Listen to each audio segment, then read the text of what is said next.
हजरत उमर फारूक रजी और नील नदी, ईमान, हिकमत और अल्लाह पर भरोसे की अनोखी मिसाल। हजरत उमर फारूक रजी, जो इस्लाम के दूसरे खलीफा थे, उनका नाम इंसाफ, तकवा और सच्चाई का प्रतीक माना जाता है। आपके दौरे खिलाफत में इस्लामी हुकूमत बगदाद से मिस्र तक फैल चुकी थी। हर इलाके में अमन, बरकत और इंसाफ की रोशनी फैली हुई थी।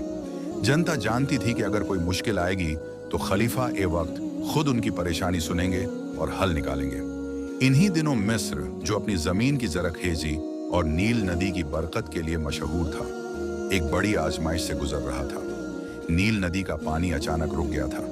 मिस्र के लोग सदियों से अंधविश्वास रखते थे कि नदी का बहाव कुछ खास रस्मों से शुरू होता है। पानी रुक गया तो लोग डर गए, घबरा गए और तरह तरह की बातें करने लगे।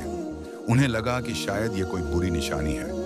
ये खबर मिस्र के गवर्नर हजरत अम्र बिन आस डारजी तक पहुंची। वह समझदार, बहादुर और तजुर्बेकार सहाबी थे, लेकिन पानी रुकने जैसी बड़ी समस्या ने उन्हें भी परेशान कर दिया। उन्होंने खलीफा हजरत उमर रजीमनान को एक तफसीली खत लिखा। ए अमीरुल मोमिनीन, नील का पानी रुक गया है।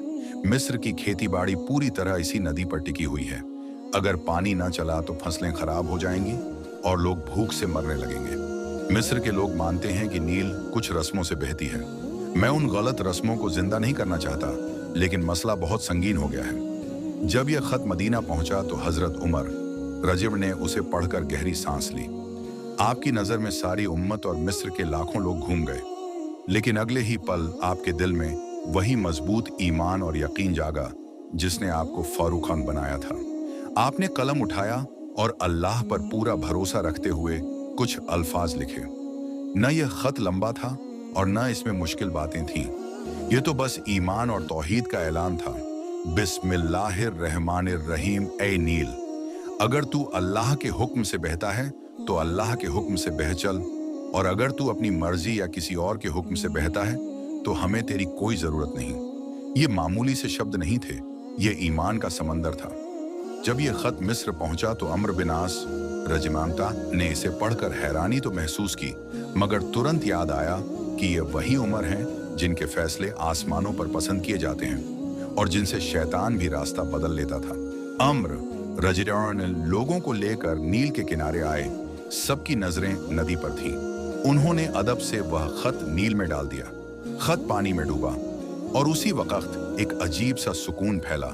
अचानक नील का रुका हुआ पानी चलने लगा। पहले धीमे धीमे बढ़ा, फिर तेजी से बहने लगा और सिर्फ एक दिन में नदी वैसे ही बहने लगी जैसे कुछ हुआ ही न था। लोग खुशी से चिल्ला उठे। उनके दिलों से सदियों पुराने अंधविश्वास हट गए। उन्हें यकीन हो गया कि नील का मालिक कोई देवी देवता, कोई रस्म या कोई पुजारी नहीं। मालिक सिर्फ अल्लाह है और उसके बंदे वही हैं जो उस पर भरोसा रखते हैं। मिस्र में फिर रौनक लौट आई। खेतों ने फिर हरियाली ओढ़ ली। लोग हजरत उमर रजी की हिकमत, ईमान और अल्लाह पर भरोसे से प्रभावित हुए। इस वाक़ये ने दुनिया को सिखा दिया, मजबूत ईमान सबसे बड़ी ताकत है। अल्लाह पर भरोसा रास्ते खोल देता है। अंधविश्वास और डरों से आजादी ईमान से मिलती है। आज भी यह वाक़या हमें यही सबक देता है। जहां इंसान रुक जाता है, वहीं से अल्लाह रास्ता खोल देता है।